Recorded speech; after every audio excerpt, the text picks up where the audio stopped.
All right, welcome back to KP Unpacked. If you're not familiar with what we were doing around here, I am joined today by KP Reddy. Hi, KP. Hey, how's it going? That's going really well today. If you don't know me, my name is Jeff Eccles. I'm a senior advisor here at Shadow Partners. KP is our founder and CEO. And every day, KP goes over to LinkedIn and he posts real insights about innovation, about leadership, about technology in the AEC world and beyond.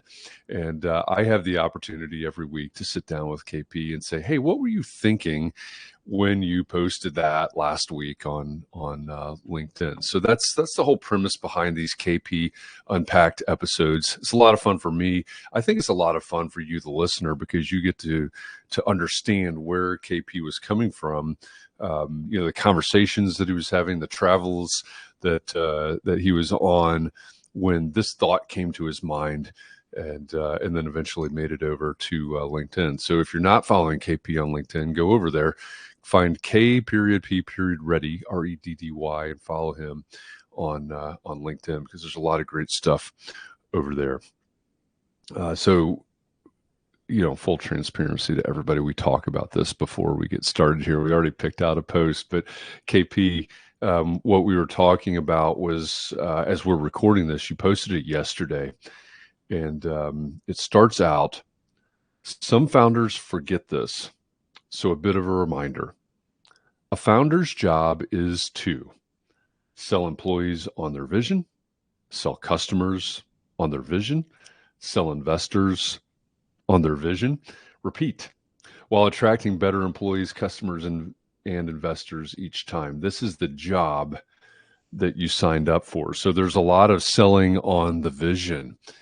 As you were posting this on LinkedIn, what inspired this post? I know obviously there's a whole portfolio of companies under the Shadow Ventures banner, and we're kicking off the next cohort of our incubator, which will be, again, a whole group of new founders. But what inspired this particular post? The job being to sell the vision. Yeah, I think part of it has been what's not explicitly said in that is, as a founder, just like you're getting better employees, better investors, better customers, you have to get better. I.e., if you think about, let's talk about the maturity of fundraising, just because that's what every founder cares about is fundraising. When you go pitch your friends and family about how you want to quit your job and go start something, and they all cobble together $200,000 for you to quit your job and start your startup, they invested that money because they love you, not because they understand anything about the business. They believe in you. They're trying to be supportive. So the bar of your vision is, hey, I'm really excited about that. And because they love you, your grandmother loves you, and she adores that you're so excited about this new endeavor that she strokes you a check for 10 grand, right? That's what that model is. And so as long as your family doesn't hate you and you have something interesting, you should be able to raise a friends and family round, right? Then you get to the next levels, maybe like your first outside round might be like an angel round. These are not professional investors. They do not have discipline. They almost need better hobbies. But for them, it's like you sell them the vision. It's not that different than what you sold your friends and family. Except this person, this angel, they don't love you. You've got to spend time to get them to fall in love with you. So you have to be strong with the vision. You got to follow up. You got to go have coffees and go to their country club. You got to go do all this stuff, right?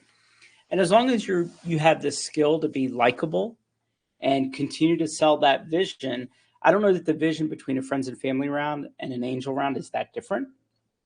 Other than you have to talk to people that start to fall in love with you. And because I talk to a lot of angel investors, hey, why'd you invest in that deal? Oh, I love the founder. They literally say, I love the founder, right? They'll also say things like, I fell in love with the founder. They rarely say, oh my God, this thing is going to be $1 billion company. Oh my God, this is going to change the world. They rarely say that. So that's your angel level. So the skills, you have to be a little bit better, right? Now you go raise a seed round from a professional VC like me, and I'm going to ask lots of questions. You need to have the answers. But because you don't have revenue, I'm really looking at the problem, how much homework you've done. And so you have to like have a different level of skill sets around that. But then when you graduate from me at seed and you go to Series A, you better have it dialed in. Like your skill set requirement, if friends and family's kindergarten and angel is second grade and seed is like seventh grade, Series A, you're all of a sudden doing your master's degree.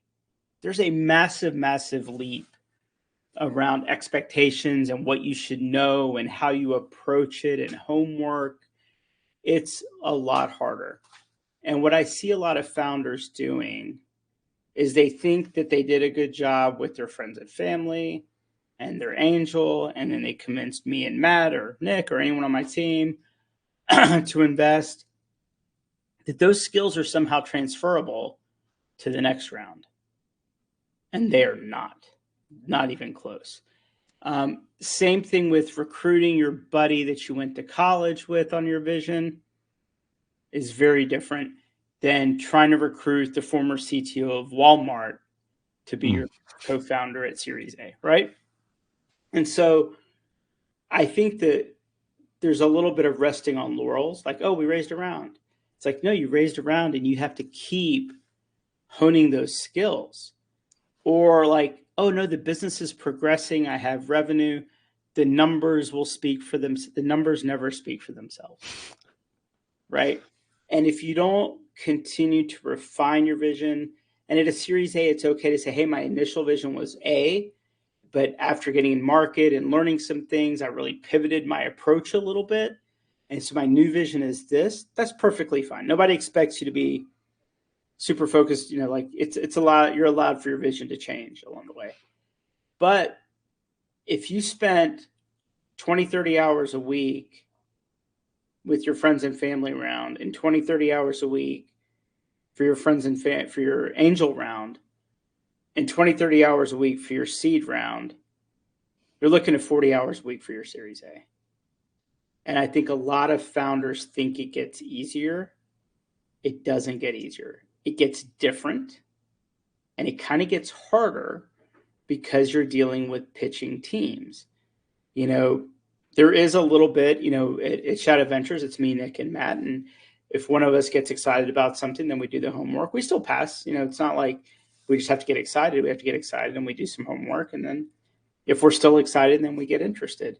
When you get to a Series A, you have to pitch an analyst who's a gatekeeper that has to get excited and telephone the message to a principal or a senior associate that then has to get excited to telegraph it to the partners and say, hey, are you excited? To get the partner excited. Then after all of that, it still goes to investment committee. And everyone on investment committee, a lot of them are seeing it for the first time. They have to get excited about it. And so I think a lot of people just think like, well, it's almost like I got my seed round. It's almost automatic. I'll get my Series A if I hit numbers. It's not the case. So where that stemmed from is, if you think about as a founder, how hard you work to raise your first outside money to quit your job, it's that much harder and gets that much harder. I was out with some friends of mine from Salesforce, and they were talking about, the activist investors at Salesforce that went after Benioff. He's still dealing with his investors, right? He's still working his butt off for his investors, and they're huge, and he's a billionaire. I think he owns an island, right? And it's like, it turns out when you own an island, you still have to cater to investors and have your story and react and be that much better. Like, it makes you a better CEO. And it kind of comes back to, I think, a previous post I made is like, just remember you're a founder. You're not yet a CEO. Yeah, that's a good point. Title, you're learning how to be a CEO. So this idea that because you raised a round, you're still a founder. You're not a CEO. Go download a job description of a CEO and tell me if you are an expert of every bullet point that's in the CEO job description. And very few founders are. Very few founders are actually CEOs. They're learning how to be CEOs. Well, and one thing that I think is interesting in the way that you phrased it here on LinkedIn, again, sell employees on their vision, sell customers on their vision, sell investors on their vision. You mentioned vision a lot. Mm-hmm.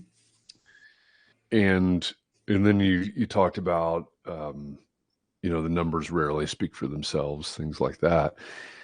So when the founder, as I'm leveling up, right? Like you said, I love that. These skills are not transferable, right? It's not a horizontal thing. We're leveling up from friends and family to angel to seed to A, et cetera. Where, at what point, or does it ever, maybe is a question, does it ever tip from vision to something else? Or is it always about this vision that's out there somewhere? I think, generally speaking, vision drives a lot of things until you're public. And even then it still matters, right? We've yet to see Tim Cook deliver a product that was not Steve Jobs' idea. Mm-hmm. Apple Vision Pro was not Tim Cook's idea, right? So you're going to default to, it becomes a value stock, right? What's its dividend? What's its cash flow? But at some point, to continuously grow, there has to be a retrenchment of vision and a strategy to build a great vision, right? Yep. Zuckerberg went through a cycle with Meta. Now he's on AI, but look at his stock, right? He retrenched, didn't get stuck on the Meta vision, although he probably shouldn't have changed the company's name, and has done an extremely great job as a CEO, right? And I think Zuckerberg's an interesting example of someone who has stayed CEO, which you find out there's so many founders that don't make it past Series A. They have to bring a partner in because they just don't have the skills. And they're not willing to, right? They're not willing to devote 40 hours a week building the company and 40 hours a week raising the next round, which is what it kind of takes. Because if you're not good at it already, it takes you 40 hours a week. It's a learning curve. Whereas they say, hey, I'm going to bring in a new co-founder, and they're going to go, that's going to be their job. Fantastic. The reality is that co-founder that raises the money ends up probably becoming the CEO over time.